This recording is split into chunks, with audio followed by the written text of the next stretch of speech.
It's Brian Wilson alongside Larry O'Connor. And joining us right now, KT McFarland, national security analyst for Fox News and our frequent, regular guest, in fact.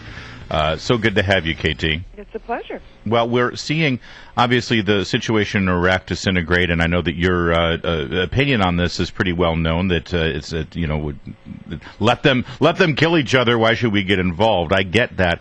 But I'm interested in the intrigue here in the Beltway, where we're seeing John Kerry and many people for the administration saying that we had no idea that ISIS was this strong. We had no idea that the Iraqi armed forces were going to melt away the way they did, and this is an intelligence failure. And meanwhile, people from the intelligence community are pushing back and saying, are you kidding me? We've been telling you this for months. Is this typical of Washington, or is it typical of this administration that they're trying to point the finger of blame? Well, it's typical of the administration. Absolutely every scandal. I mean, we can, everybody already knows them, but we could list 20 of them. Ooh, I read about it in the newspaper, just like you. I didn't know anything about it. Hey, that was just a local thing. That was just a few rogue people. I mean, right. It's sort of like, look, you guys, stop whining. We elected you to do the job. Do the job. And they're not doing the job, and what they're doing instead is when everything goes wrong, as it was predicted it would, they say, well, we didn't know it was going to happen. Gee, it was so much harder than we thought it was going to be. To that point, KT, listen to the interview that James Rosen did yesterday with Secretary of State John Kerry. Very interesting admission by the Secretary of State that seems to be at variance with what the intelligence sources are telling us. You saw Ramadi fall, and what did you do about it to prevent Mosul from falling? It doesn't seem like very much. I can give you a detailed accounting of the additional personnel and the additional effort and supplies and warnings and meetings and all those things that took place. In the end, the Iraqis are responsible for their defense, and nobody expected wholesale desertion and wholesale betrayal, in a sense, by some leaders who literally either signed up with the guys who came in or walked away from their posts and put on their civilian clothes. No, nobody expected that. That's absolutely correct. He says nobody saw that coming. Well, the intelligence community saw it coming. Yeah, they did, didn't they? The people who warned that the president was pulling out troops in Iraq way too soon, they warned about it. The specifics of it, okay, so maybe nobody knew it was going to happen on a Tuesday. But it really, the excuse of incompetence rings hollow. And the thing, I don't mind people making mistakes. What I mind is they never learn from their mistakes. They just think they keep doing what they're going to do, they've been doing, somehow it's going to be different. But what's happened now in the Middle East is there's a regional war. It's going from Syria to Iraq. It's going to go to Jordan next, probably Lebanon, and it's going to engulf the entire region. I mean, that's Obama's legacy. Now, he didn't get there alone. President Bush's administration and the neocons bear a lot of the blame. But the legacy will be who lost the Middle East and what consequence to the United States. The world better figure out real soon where it's going to get its oil, because it's not going to come from the Middle East. It's the Middle East. They're going to start blowing up each other's oil fields. They've already started. They're going to be robbing each other's banks. Arab oil money is the mother's milk of terrorism, and until we understand that we're going to have to find our oil someplace else and strangle them for their oil, then I think we're going to see more and more terrorism. But you're sort of on record as being against the United States going in any significant way at this point. Correct. So you have just given up. You're okay with the chaos? No, but here's the problem. This is the thing. That's not an excuse to sit back and do nothing.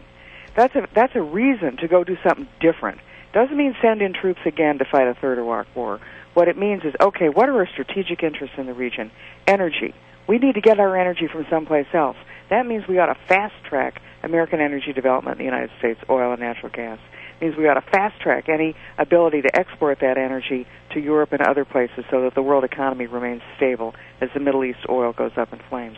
Secondly, terrorists. They're coming. They're going to come with American passports. They're terrorists who are going to, with European passports, who have easy entry to the United States.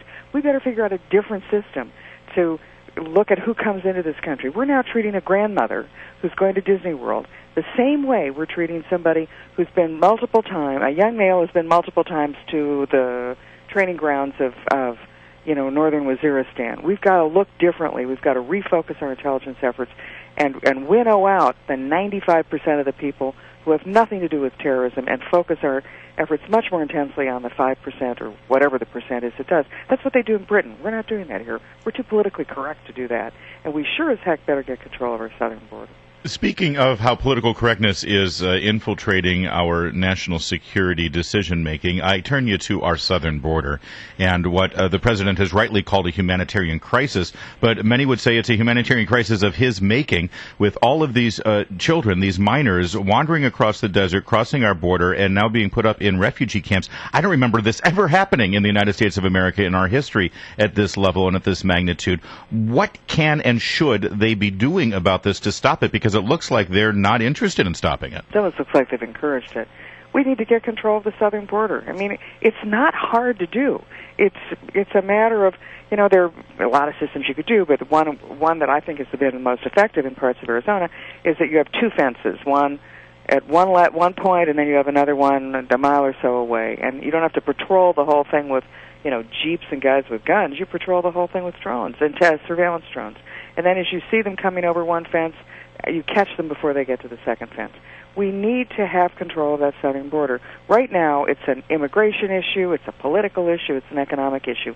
Wait till it becomes a national security issue. If somebody gets across that border who's a suicide bomber, somebody gets across that border who's got a suitcase nuke or radiological weapon, then what happens? Once they're in the United States, you'll never find them. We've seen the problem, and yet we seem to politically have an administration that looks the other way yet again.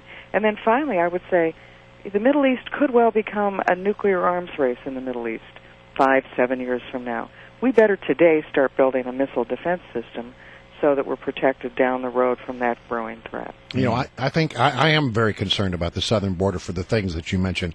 And it seemed to me if I were a terrorist and I wanted to infiltrate this country, I would take advantage of the chaos on the border at the moment. You absolutely would, and we already know that Iran has been cooperating with parts of Venezuela. And lovely. And, that there are going to be people coming across that border. Some of the places, the websites I've read, say that they're already finding in the mix, they're finding people coming from the Middle East. All right. If you can't, if you can get across that border, let's say 100 people who are coming across that border are children, want a better life in America, let's say 2 of those 100 are suicide bombers. Yeah. KT, always informative, if not disturbing sometimes to talk to you. But here's the thing, we cannot use this to not get involved in another losing war in the Middle East. Doesn't mean you sit around and do nothing. It means you take other action, quickly, exponentially quickly, to fix the problem that is here and growing. Yeah. No, you're right, KT. Thanks for joining us. It is remarkable. She points out whenever you criticize Kerry or Obama, they just say, well, we're not going to put troops on the ground. That's not the answer. We're not saying that that's the answer. Well, thank you, KT.